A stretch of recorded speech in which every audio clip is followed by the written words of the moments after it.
It doesn't seem like a few months ago when I was testing the V15 Nitro Black Edition, but it was actually a year ago, April 2016, when we put this through its tests last time.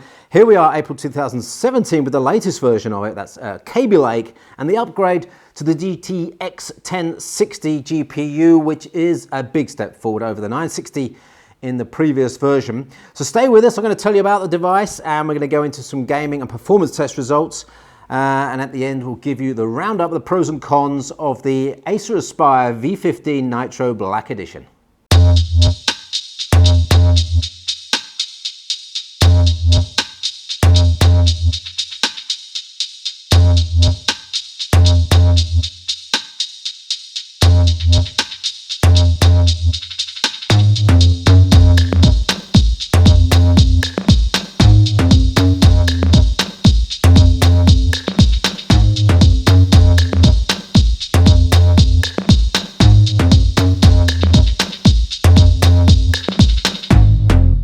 So the Acer Aspire V15 Nitro Black Edition, a 15-inch gaming-focused device, not high-end, GTX 1060 inside. You've got the GTX 1070 and GTX 1080 above that.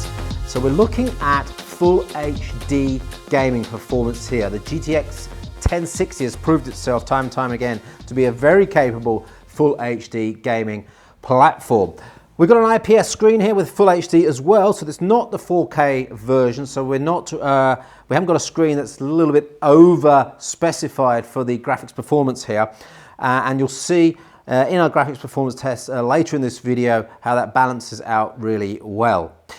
Couple of things to mention in terms of improvements and a couple of things to mention in terms of problems. I think the first problem I need to get out of the way is that this one is a hard drive only version.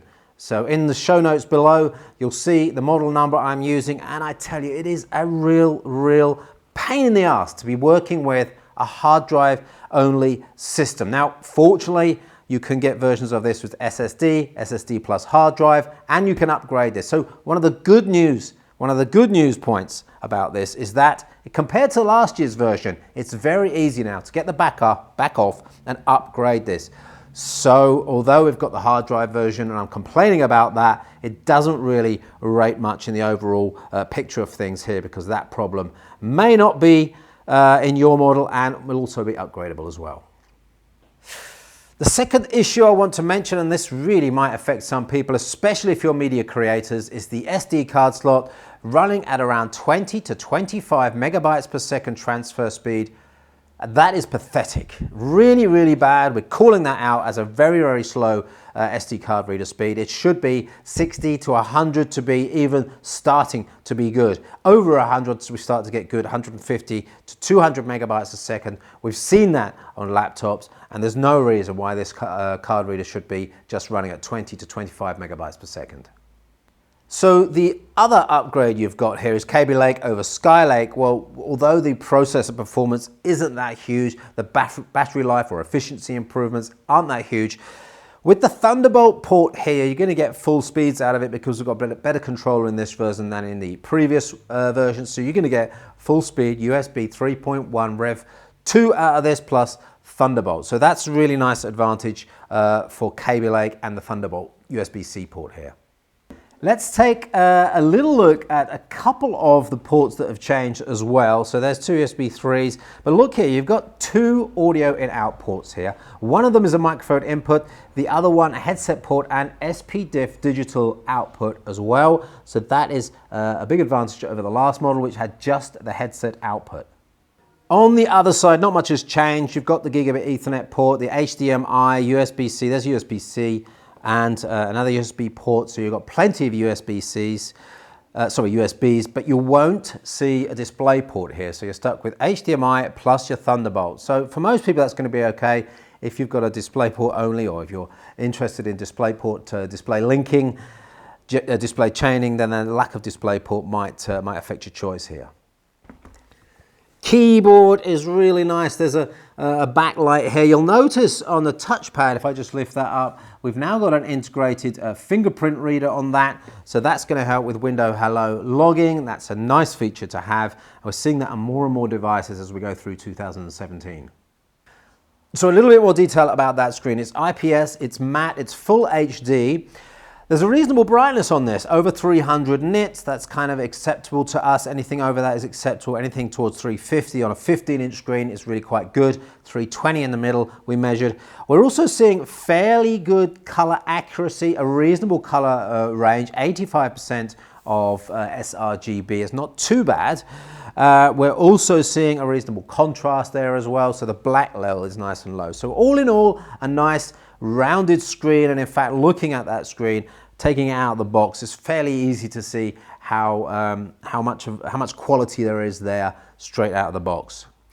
We do have the ICC file in our full review. The ICC file can be used to improve the calibration on the screen. It's a starting point because each screen is slightly different, but try that. We managed to get some deltas right down to 1 point something for the colors. So you might want to try that and improve the color calibration on your V15 Nitro 2017 with the full HD screen. Take a look at the full review, you'll see the panel details on our full review specifications. There's one more thing I wanted to mention about the screen. Number one, the reaction times aren't too great, 35 to 45 milliseconds reaction time. So if you're looking for a sub 25 second gaming, really high-end gaming oriented reaction time, not on this device, unfortunately. Second thing is pulse width modulation is there. It's a method used to dim the screen by actually quickly turning off and turning on the black backlight. We have detected it on this. Some people, including myself, I never see it. Some people believe that even if you don't see it, it's dangerous for your eyes. Some people see it and get very upset about it. So just note, there is PWM detected on this display.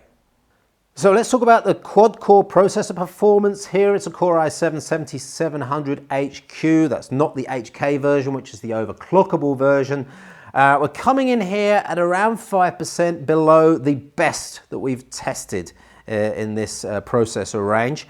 That's not too bad. 5% isn't too much to worry about.